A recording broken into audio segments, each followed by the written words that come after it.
Hi, everybody. Welcome once again to the 50 Years Ago in Hockey podcast, our 123rd weekly episode. I'm your host, Rick Cole, and each week right here on the Hockey Podcast Network, we take a trip back in time to bring you all the hockey news from 50 years ago, exactly as it happened, as it was reported by some of the greatest sports writers of all time.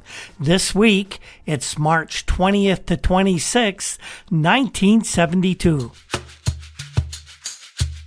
If you like what we do here every week on the Hockey Podcast Network and pretty soon back again on Twitter, you can help us out a lot by going to patreon.com/hockey50years to subscribe to the podcast. Our subscribers not only get early access to each week's free podcast, but we have some really neat stuff and special content where we delve more deeply and in greater detail to the stories that dominated the hockey world 50 years ago. In 1972, we have two really huge events that we'll be looking at very closely.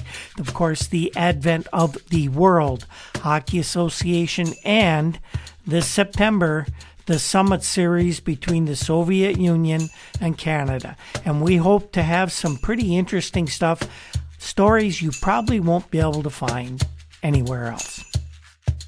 Quick personal update this week. We're getting a little better day by day. The effects of long COVID, while they're still fairly debilitating, we're managing to adjust, I guess is the best way to say to it.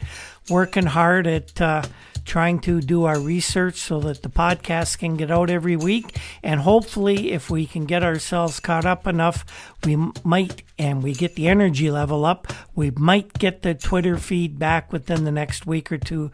I got my fingers crossed for that. It's a day-to-day thing, but we'll keep working at it. So let's get to the news of this week. And we'll begin, as we try to do every week, with a look at the National Hockey League standings. Now, in the Eastern Division, the Rangers, with 107 points on a 48-13-11 record, had closed to within 5 of the Bruins at 51-10-10, but the Bruins did have a game in hand, and most people felt that the Rangers just would not be able to catch the Bruins. Montreal solidly in third place, 101 points, 6 back of the Rangers, way ahead of Toronto in third with 73, but Detroit only 4 points back of the Leafs with 69. Both teams had played 72 games as we started this week. Bringing up the rear, Buffalo with 45 points and Vancouver with 43. Out west, the Blackhawks at 42-17-13 had 97 points. Very comfortable 19-point margin over the North Stars. 17 back of the Minnesotans, the St. Louis Blues, who had themselves 61 points. They're in a dogfight with California, Philadelphia, and Pittsburgh for 3rd, 4th, 5th, and 6th in the Western Division. Say the Blues, as we said, had 61. The Seals 1 point back at 60. The Flyers only 2 point back of the Seals with 58. And the Pittsburgh Penguins also with 58. But the Flyers had the edge in that they were a little bit better in the loss column. The Kings bringing up the rear with 44 points, which, if the season ended today, would have put the Kings drafting second. Now, we had a article last week. It didn't make the final cut, but Larry Regan, the Kings general manager, he talked about first-round draft picks, and he was saying how draft picks are way overrated unless you're getting a guy like Dion or Lafleur or Perreault, guys who were picked first or second or third, 4th, 5th, like Richard Martin. Kings are slated to pick second this year and don't have a draft pick. So let's get to the news and notes for this week. We're going to try and go along in chronological order as the week unfolded for you. And pay attention, boys and girls, because some of the stories that we're going to talk about through this whole episode are going to have impacts on the hockey news for the rest of this year, and some of them are little clues as to what could be going on as the time goes on. So there's a lot of little nuggets that we were starting to uncover as we went through the hockey news nearing the end of the 1971-72 hockey season. The week began with news out of Toronto that coach Johnny McLellan, who'd been sidelined for the past couple of weeks with what was reported to have been a severe stomach ulcer, well, there was a thought that he could be back behind the Maple Leafs bench by Wednesday. The Leafs spoke up pretty quick and said that's optimistic on John's part, but we think maybe by Friday he could be behind the bench when the Leafs journey to Vancouver to play the Canucks. In McClellan's absence, King Clancy had been handling the team, and his presence seemed to spark the Leafs a bit, as we had mentioned, now being 4 points up on the Red Wings. Canucks, by the way, lost defenseman Dale Talon for the rest of the season after he had surgery to move cartilage from his right knee. Dale had been injured the previous weekend, Sunday night, when he took a check from the Blues' Bob Plager. Dale was not the first person that Bob Plager put out of the lineup. He certainly would not be the last.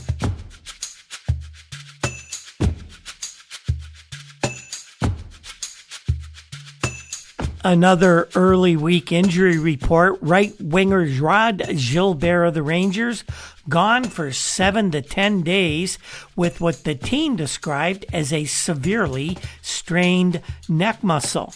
Gilbert later confided to an out-of-town reporter later in the week that it was more of a slip disc, and this is worrisome to the Rangers. If you remember, back in the 60s, when Rod was a rookie coming out of junior hockey, he had a spinal fusion operation on his spine. So anything that sounds like a slip disc has to be something that the Rangers want to tread lightly on and don't rush him back.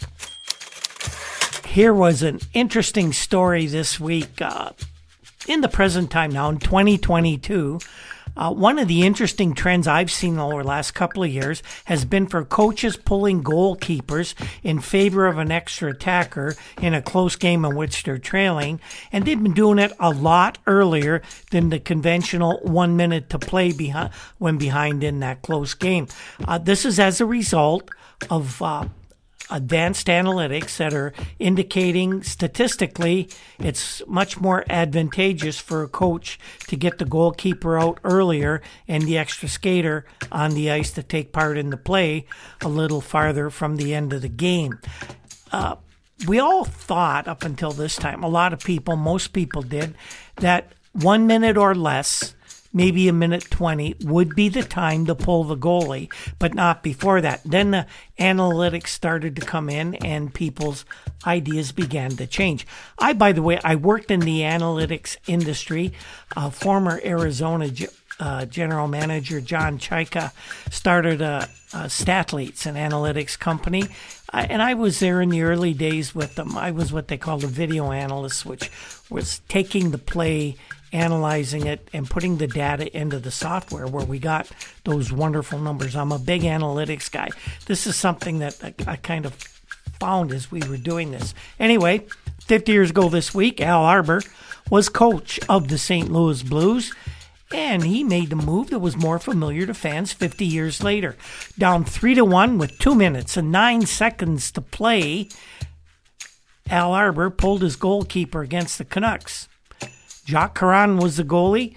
He was incredulous when he was motioned to the bench with way over 2 minutes to play. And guess what? All the pieces fell into place. Caron was only out of the net for 17 seconds when Frank St. Marseille found the range to make the score 3-2. And 45 seconds later, with Jacques Caron back between the pipes, Phil Roberto struck for the Blues again. That tied the score 3-3, and Al Arbour's gambles paid off. But at those times, nobody else thought that was such a great idea. Bill Hunter is a top executive apparently in the World Hockey Association and the owner of the Edmonton World Hockey Association franchise. One of his early picks in the WHA player draft was Bobby Clarke of the Philadelphia Flyers, and Hunter told anyone who would listen to him that Clarke would be signed and would be a star in Edmonton for many years to come, just what Edmonton would need, a star center to get their franchise going.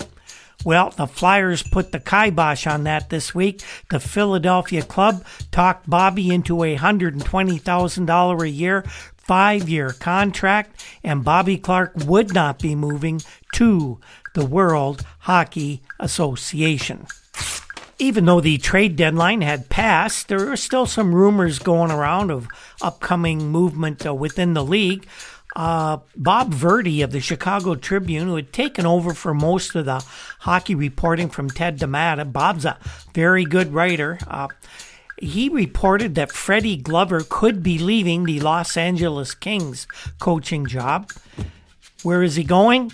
He was going to move all the way across North America to become the first coach of the New York Islanders, according to Bob Verdi. Another story was that Verdi said that Ned Harkness of the Red Wings was trying desperately to pry goalie Jerry Desjardins away from the Chicago Blackhawks. Desjardins, of course, the number 3 man on the Hawks depth chart in goal with Tony Esposito and Gary Smith ahead of him. But Chicago didn't seem to want to cooperate.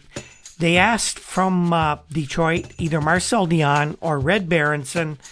Ned Harkness was not the smartest hockey man that ever took a job in the NHL, but even Ned Harkness was smarter than to get involved in something like that. If you remember 1967, when the National Hockey League first expanded, one of the shoe-in cities, according to all the writers all around North America, and especially in the original 6 cities, was the city of Baltimore. Baltimore was expected to be one of the cities that was obvious on the NHL's list for expansion, despite the fact that the arena in Baltimore was really not up to NHL standards. Well, some news this week. Governor Marvin Mandel of Maryland, following a meeting with Baltimore's 4 professional athletic team owners, said that a multi-sports arena in downtown Baltimore will be constructed and hopefully ready for occupancy by 1975. Mandel said that their study had found that such an arena is feasible both economically and physically, and the next step is to create an authority to proceed with further planning of the facility. He was flanked at a special news conference by Carol Rosenblum, owner of the NFL Baltimore Colts, Gerald Hoffenberger of the Baltimore Orioles, the Baltimore Bullets owner Jerry Sachs, that's the NBA Baltimore Bullets, and Zanville Krieger, owner of the AHL Clippers. The arena and sports complex would be constructed in an area that's kind of run down right now near the Inner Harbor, an area called Camden Yards. A weird story out of St. Catharines Junior A this week. In an unprecedented and organized hockey move, the St. Catharines OHA Junior A Blackhawks lost their regular staff of goalkeepers yesterday, which was Monday, when all 3 packed their bags. They have 3 goalkeepers. All 3 of them packed their bags, and they left for home. Mike Ralph, 19 years old, of Mississauga, a former Toronto Marlboro, told the Globe and Mail, "We talked it over Sunday night after the game in Oshawa and came to the decision reluctantly. I just hope it doesn't upset the club before the playoffs, but," Ralph says, "we had no alternative." Also leaving the team were Brian Cousineau, a native of Sarnia, and Chalvel Quebec's Gordy Black. Both of those young guys are 18. So what did the Blackhawks do for goalkeepers? Well, Bill Chiropata, a 16-year-old who was playing with the St. Catharines Lions Club midget team this season, made his Junior A debut Sunday night against Oshawa, and the Hawks beat the Generals 4-1. Of course, this whole situation begs the question: why would three promising young goalkeepers simply leave a Junior A team? Well, Black said this: with three goalies, none of us got into enough games. It was just a matter of loss of pride. And we just didn't see eye to eye with management about that. Black had played only 3 complete games this season, and he did get into parts of 4 others. Ralph and Cousineau each had participated in 24 games. Their combined goals against average for the 3 was well above 5 goals a game. Hawks coach Frank Milne said he was surprised but not worried about the sudden departures. To be honest, said Milne, our goalkeeping had not developed as I'd hoped, and we'll just go with Bill Chiropata and the juvenile Jim Hopgood. Last week we reported on a scrawny little kid from Brantford scoring hundreds of goals, it seems, in minor hockey. And this week, these stories are being carried right across the country. Here's one this story appeared in a number of newspapers, so I can't credit just one. A quick look at Wayne Gretzky as he sits on the crowded bench in the tiny dressing room, adjusting his shoulder harness, gives no indication of his scoring ability on the ice. He's short for his 10 years and 2 months, and a shy smile covers his face as a teammate hollers, "Hey Wayne, here's another guy wanting to talk to you." Wayne weighs a meager 70 pounds, and he stands just 4 feet 4 inches tall, and he's the scoring star of the Brantford team in the Brampton International Novice Hockey Tournament being played this week in Brampton.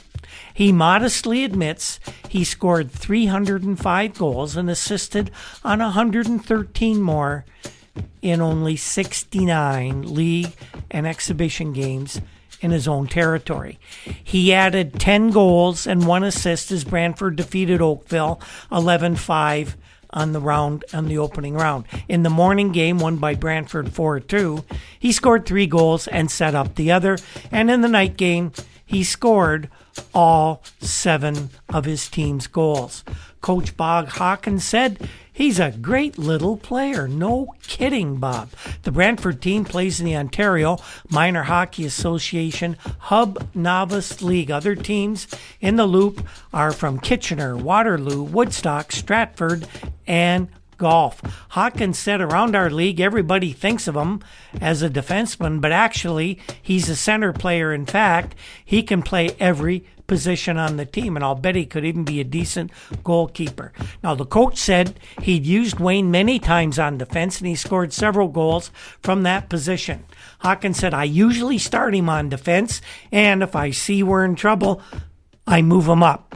It doesn't make much difference where he plays because he's got the happy neck of getting the puck into the net." During the season, the Brantford team has scored 530 goals, and Hawkins said Wayne was in on 418 of them. 4'4", 70 pounds, and maybe if he puts on a little bit weight, he might get a shot at the minor pros. University hockey in the United States next season, 72-73, is going to undergo a great transformation. Bob Monahan of the Boston Globe reports a major change was made in college hockey starting next season.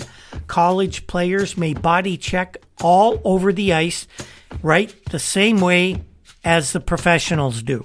Prior to this rule change, college players were allowed to check only up to the opponent's blue line. The Hockey Rules Committee of the National Collegiate Athletic Association approved the change while meeting in Miami, Florida. Last week during the coaches' convention, the coaches voted by the narrow margin of 21-20 to recommend the rule to the committee. Reactions to the change varied, as they always do, but a majority of the coaches and players said that they're very much in favor of it. The only difference between college and pro hockey now is that the pros have a red line at mid-ice. Boston University coach Jack Kelly said, "I've been in favor of this for years." Jack Kelly, by the way, going to coach in the World Hockey Association next year, leaving the college ranks. Kelly said, "Now we have uniform rules right from the peewees up to the pros, with the exception of the red line, and I believe the college game is better without the red line. I believe the checking rule will make for better game." But not everybody is quite so happy with this. Harvard coach Bill Cleary was downright angry at the decision. He said, "I'm very disappointed. In no way can I see this helping college hockey. We have a fast game now, and this is going to slow it down. You'll see more bumping. You'll see more holding. A rule should be made to make the game better, and there's no way that this will help college hockey." Cleary went on to say that he knows there's going to be more cross-checking, charging, and high sticking, and he doesn't like it. Cleary said, "I'm coaching American college hockey, not trying to get kids ready for the pros." I don't think Bill Cleary got the memo, but the pros are going to be wanting your players whether you get them ready or not. Remember, we told you about Tim Horton of the Penguins separating his shoulder, probably done for the year, and we wondered if maybe he had played his last NHL game. Well, guess what? This week, Tim was at the Pens workouts, just skates and sweats, of course. But Coach Red Kelly said that Tim looked really good, and he may use the 42-year-old in the season-closing games if the Pens are in a fight for a playoff spot. And right now, it looks like they will be in a fight like that. If Pittsburgh does make it to the playoffs, Horton is going to be back in the Penguins lineup for sure, according to Red Kelly, still the Penguins coach. Another NHL coach was asked about another player, and this is Ken Dryden of the Canadiens is the goalkeeper. Scotty Bowman of Canadiens is the coach. The big goalie has played 59 of Montreal's 73 games. He missed 13 games with injuries, and Scotty Bowman says he is not going to rest Ken Dryden down the stretch. He's going to play him right there, even though he can't move up much past third place, and certainly it will not be caught by Toronto or Detroit for third place. So Ken Dryden's going to play. Bowman wants him sharp. Scotty says he got a lot of rest when he missed the 13 games with the bad back. John McLellan of the Rangers got the cast off his busted ankle this week, and he says he hopes he's going to start skating very soon and that he will be ready for the Stanley Cup playoffs. But the Rangers made a call-up anyway this week. Forward Norm Gratton from the Omaha Knights of the Central League is coming up to fill in for right-winger Bruce McGregor, who's going to miss a few games with some bruised ribs, and that's a painful thing. You don't play through pain like that. Interesting little story here. I try and find everything interesting, but this was one that grabbed my attention back when it was actually publicized. I had no idea. You remember the Canadian national team. Canada withdrew from international hockey. The national program pretty much disbanded. Hockey Canada handling the international program, or lack of thereof, for Canada right now.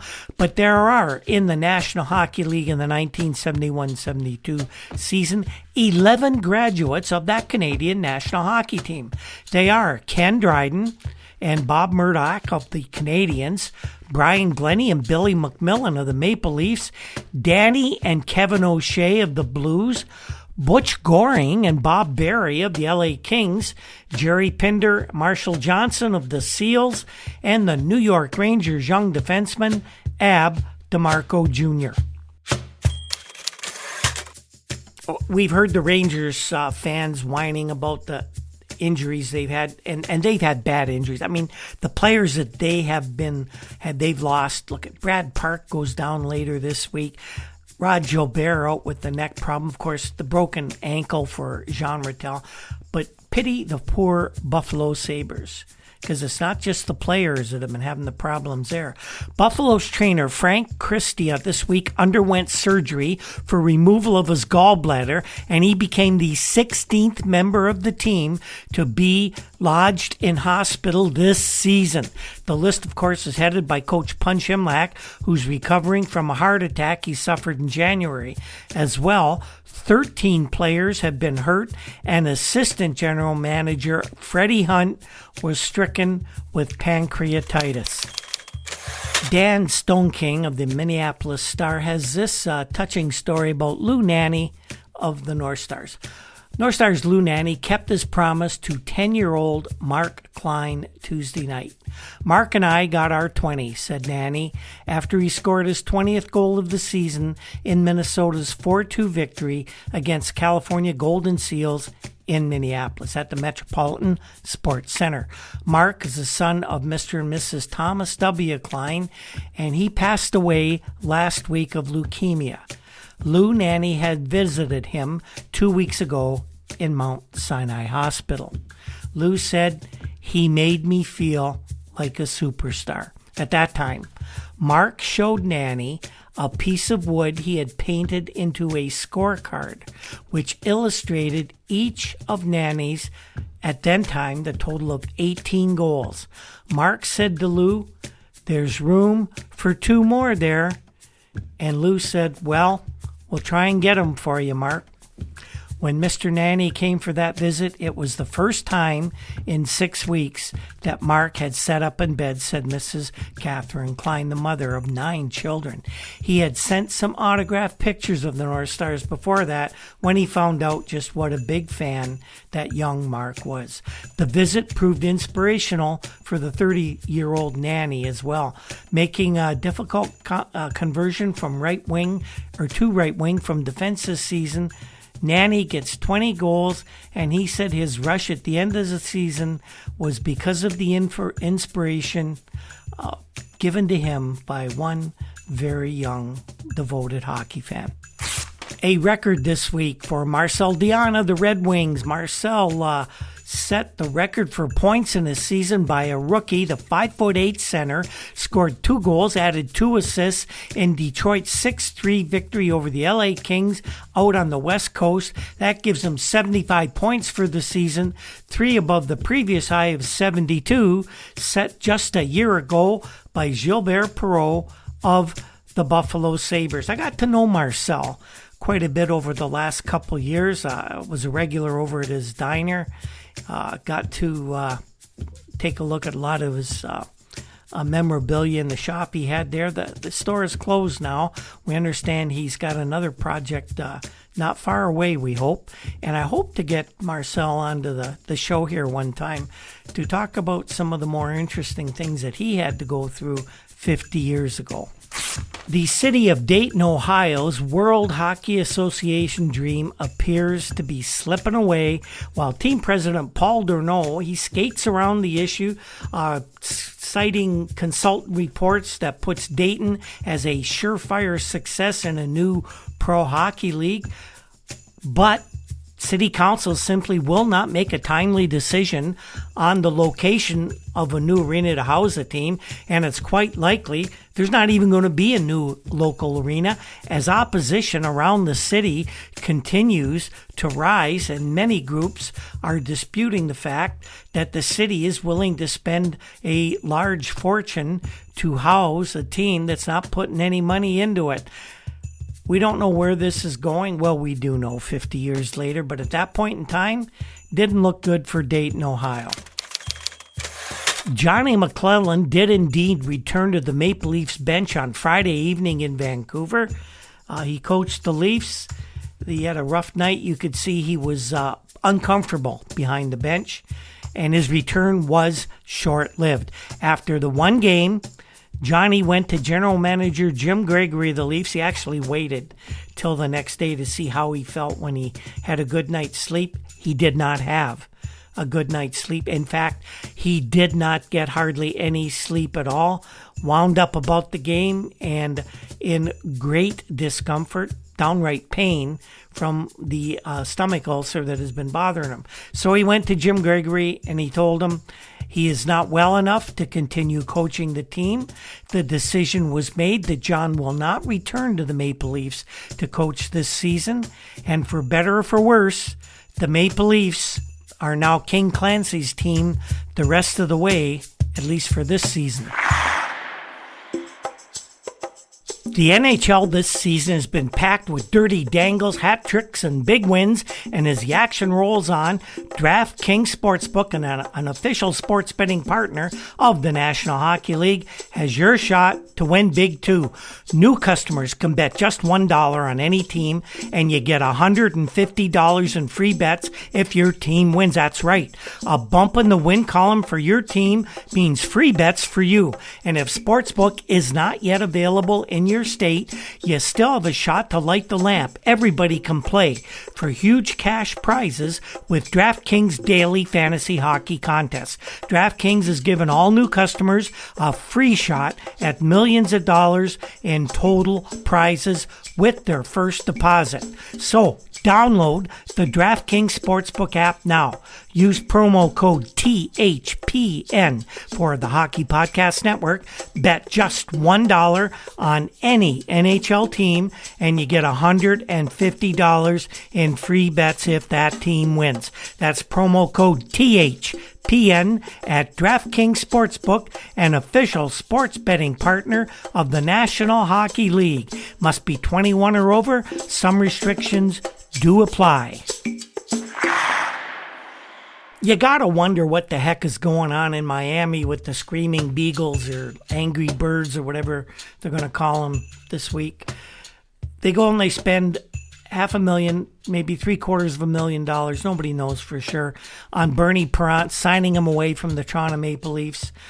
They hired Les Patrick of the famed Patrick hockey family to be the general manager.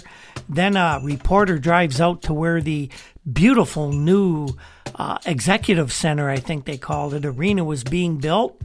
And there's no sign of an arena anywhere on the grounds there right now. Not a lot of construction going on. Then this week, the ballyhoo general manager, only 31 by the way, is fired by owner Herb Martin just after he landed Bernie Parent.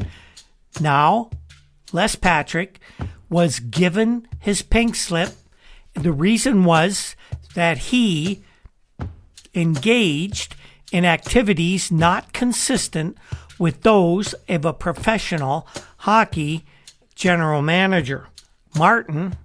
Patrick, I should say, could not be located for comment. Both the Miami Herald and the Miami News looked high and low for Les Patrick. Couldn't find him in the next few days. We will find somebody who did contact him, and that will be in one of our Patreon episodes, and we'll find out at least Les Patrick's idea on why he left. Herb Martin, owner of the Screaming Eagles, says that he's going after former Bruins coach Harry Sinden to take over the general manager post and possibly dual role as coach as well. I doubt Harry will be interested in something like that. Herb Martin thinks he will be. An interesting WHA story out of Montreal, where former Montreal Canadiens tough guy John Ferguson says he wants a piece of the action of Quebec City's World Hockey Association team. So to that end, Fergie and a couple of his business associates were heading to Quebec this week, where they were planning to meet up with the Quebec City WHA ownership group in an effort to forge some sort of partnership, and we'll have to see how this progresses in the coming days. Here's an interesting story about an interview that Doug Michel, owner of the Ottawa Nationals of the WHA, did. I hadn't heard this story back then. At least I don't remember it. But we got some interesting details here. Montreal Canadiens and Toronto Maple Leafs will both be members of the World Hockey Association within 5 years, according to a prediction by the Ottawa Nationals owner Doug Michel. Michel claims that the two Canadian-based teams were told at a recent meeting of NHL governors that if they didn't like the way things were going, they could just get out, commenting at the end of a press conference where they signed a 3-year agreement with the Ottawa Civic Center. Michel claimed that the WHA offers distinct advantages to the two teams and to Canadian-born players. He said the tax laws are more attractive in Canada. Oh, stick around for 50 years, Doug. And coupled with a better home life for married players and more fan recognition, it makes Canada a much more desirable place for high-profile hockey players to ply their trade. Michel described himself as not anti-American, but as pro-Canadian. He said most of the country's natural resources, including hockey players, are being controlled by U.S. interests, and Canadians deserve a better break. We already have 5 teams in Canada, and we haven't even started yet, he explained. The NHL will never put another team in Canada. Look at all the trouble Vancouver went just to get in the league. At present, the 5 Canadian teams are Ottawa, Quebec City, Winnipeg, Calgary, and of course Edmonton. Michel dismissed Vancouver ever joining up with the WHA. Why? Well, of course, because the team is owned by Americans. The Ottawa owner also predicted a World Cup playoff between the WHA and a European champion by the end of the new league's second year of operation. We're planning on asking Europe to choose a champion to play against us, with the winner of our series ready to challenge the National Hockey League. Now, Michel said that they don't expect the NHL to accept the challenge or take part, so it's probably going to be either Europe or them by default. Michel feels Europe could also provide a vast pool of talent for the WHA, and more specifically, his Ottawa Nationals. He said he was surprised when 2 Swedish players phoned him recently, and both were well supplied with information about the WHA.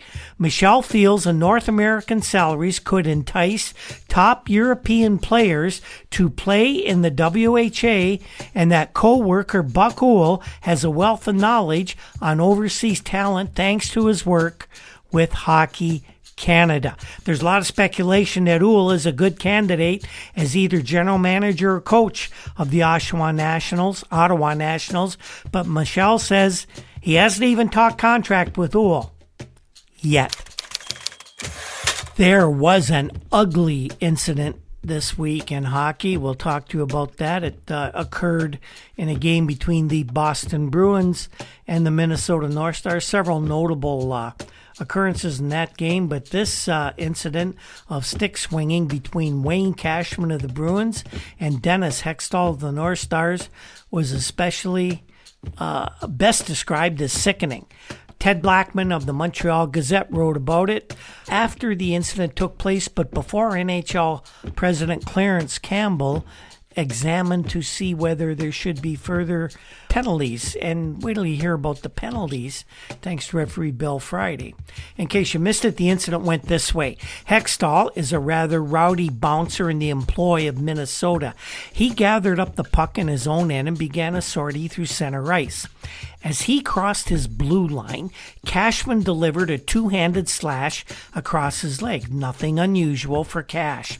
As he crossed the red line, Cashman wound up for another, and this one cracked right across Hextall's ankles. Hextall made it into the Boston end and, relieved of the puck, retaliated on the truculent aggressor with a sickening spear in the neighborhood of the jugular. Cashman yanked his head back in time reacting just in time to avoid injury that could have ranged from a cord Adam's apple to the loss of an eye. This brainless gesture prompted members of the Bruins to engage Hextall in second-degree shoving behind the net.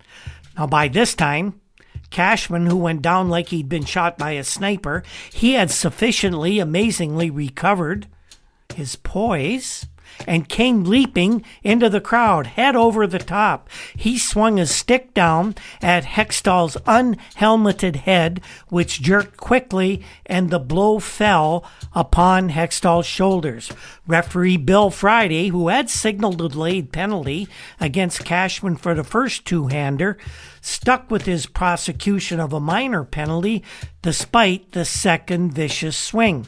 He called Hextall's retaliation spearing, despite its obvious attempt to injure, which of course would then necessitate the imposition of a match penalty. A match penalty is banishment from the match for deliberately trying to injure an opponent. He determined Cashman's attempt to crush Hextall's skull. He called it a minor for charging. That's comparable to busting Lee Harvey Oswald for assault. Yes, this incident approximated the Mackey Green affair back a couple years ago as closely as we might ever see or ever want to see. Cashman's two-hand swings were of injurious intent. Hextall's spear to the face was unquestionably so, and Cashman's leaping swing at Hextall's head grew sickening with each replay that people saw. Now, Bill Friday either blew it or he missed it. That is, he missed all four stick attacks, but he didn't miss them because he was going to give minor penalties, because that's the way things are done in hockey in 1972, and to a lesser extent in 50 years later. They still don't get it right.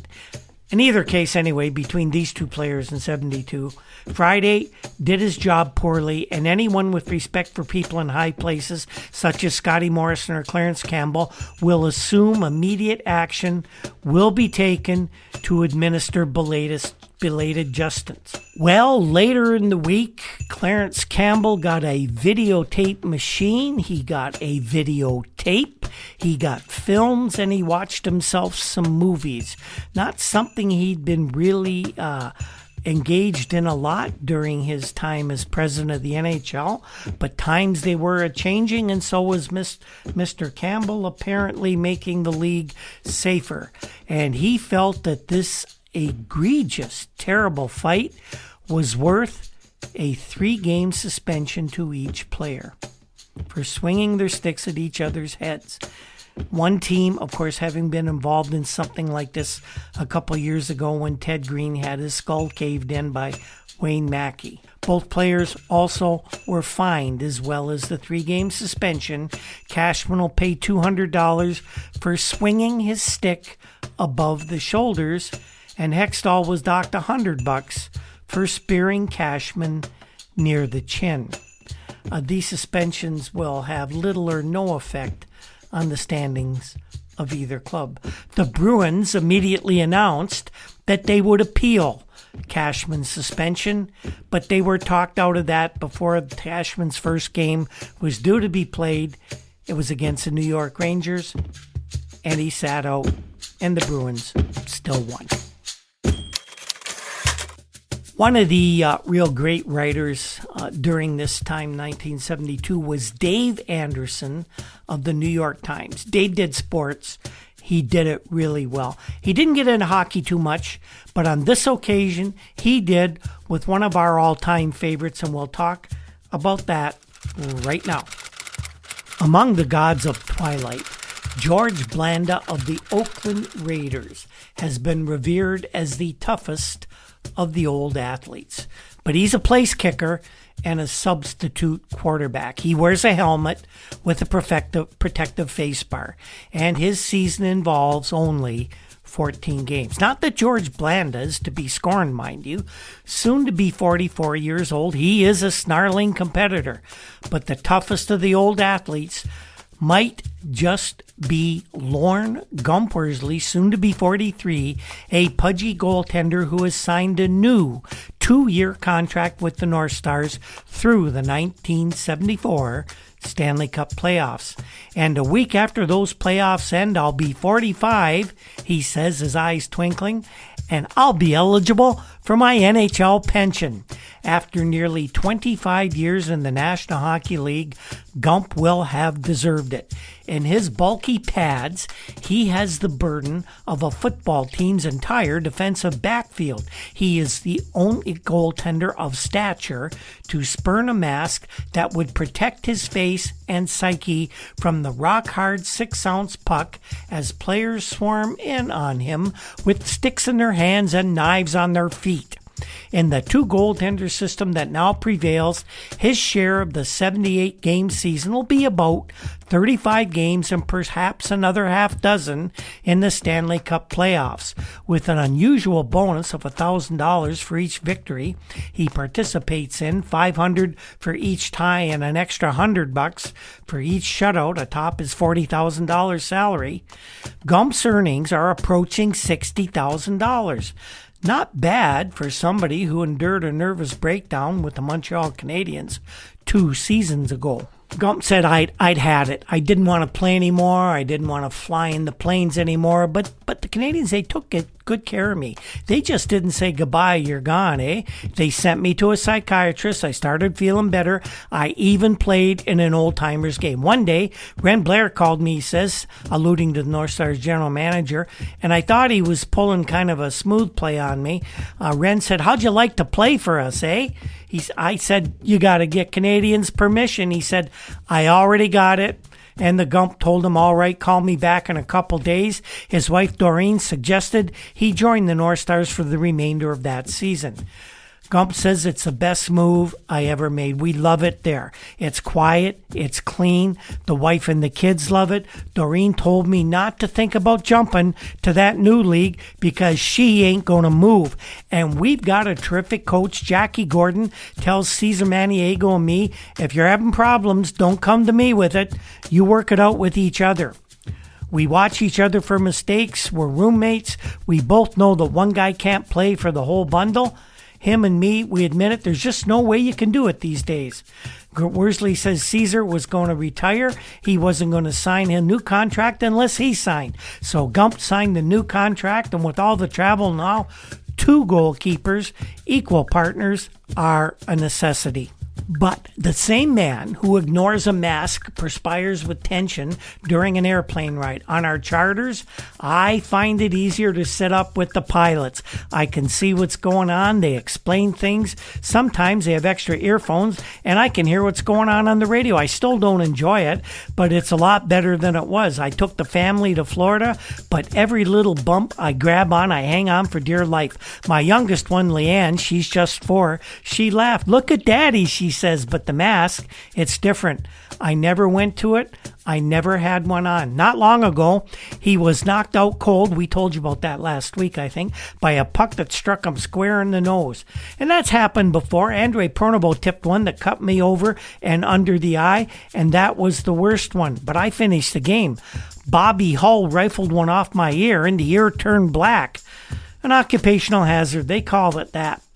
Another occupational hazard for some goalkeepers is drinking to soothe the tensions of their burden. In his years with the New York Rangers, the 5'8" goalkeeper was labeled a beer belly by coach Phil Watson. Gump was offended and informed Watson he only drank VO. But now, as tough an old athlete as he is, he's a wise old athlete too. After a game or two with water, that's it. I found out at Christmas when Bren Blair had a party at his house for the whole team. Don't worry about anything. Drink whatever you want, he said. It took me 2 days to get over that one. I can't drink like that anymore, Gump says, because if I don't get my right sleep at night, I start to feel my age. So that is this week's show, everybody. What did we learn this time around? Well, we learned that Marcel Dionne is setting another record for points for rookies. Richard Martin got the goal record, but Marcel Dionne gets the total point record. Now, there's another kid who might set some scoring records for rookies in the NHL someday. Nah, he's 4'4", he's 70 pounds, and he's 10 years old. He's going to have to put a lot of meat on those bones in 10 years to have any sniff at the NHL. We're talking about the kid from Brantford named Gretzky. And we learned that the Screaming Eagles, Angry Birds, whatever you want to call them, they had the greatest general manager in history in Les Patrick, so they told us a few months ago. Well, he got fired this week before the teams even played a game, and we don't know why. Conduct unbecoming, apparently, is what the owner says. But we're going to find out. Maybe we'll let you know. Coming up, the playoff races get down to the nitty-gritty as season end is coming up. We'll see who ends up in the playoffs, who's on the outside, and the playoffs this year will prove to be very, very interesting. Stay with us all the way through. It should be a really good ride to the end this year. The 50 Years Ago in Hockey podcast is produced by Andy Cole. I can't thank Andy enough for all the hard work he puts into this. Really, he saved it. We wouldn't be anywhere near producing this if it weren't for him. The very popular Juno-nominated Toronto indie rock group, the Rural Alberta Advantage, provides our introduction music. And if you ever get a chance to see them perform live, they put on a great high-energy show. They are crisscrossing the United States in May on their first tour in 2 or 3 years. And they're going to be in a lot of the cities that I'm sure are listening to our show. Other musical pieces and sound effects in the podcast are created by Andy Cole as well. Our research comes from files of the Toronto Star, the Toronto Globe and Mail, and of course one of our sponsors, newspapers.com, without whose help we could not complete this podcast as well. Don't forget our other sponsor, the Breakwall Brewing Company, located in beautiful downtown Port Colborne, Ontario. If you ever get to the Niagara region, make your way to Port Colborne. I'll meet up with you for a beer and a burger at the Breakwall. You can find us every week here on the Hockey Podcast Network. Anywhere where you download your podcasts, we'll be there. We are on Twitter at @Hockey50Years, soon to return to action, we hope. We're on Facebook under the 50 Years Ago in Hockey banner. WordPress site is hockey50yearsago.com. Thanks again, everyone, for tuning in. And on that note, we will see you next time. When the ice breaks.